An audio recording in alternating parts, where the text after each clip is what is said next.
Pernah tengok video-video ni lalu dekat FYP atau reel korang? Peminat nak dapatkan produk Rainbow Audio tapi tak tahu nak cari dan pasang kat mana? Korang boleh datang ke Star SK Audio Accessories. Kat sini korang boleh tengok, beli dan pasang terus.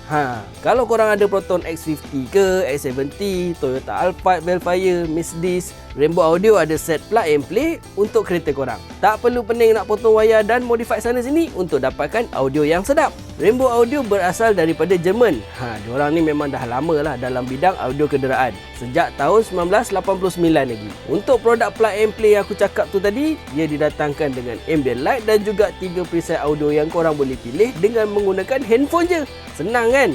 Technician di Star SK Accessories semuanya terlatih dan akan memberikan servis yang terbaik untuk korang. So, kalau berminat nak dapatkan produk Rainbow Audio, hubungi pihak Star SK Accessories hari ni juga.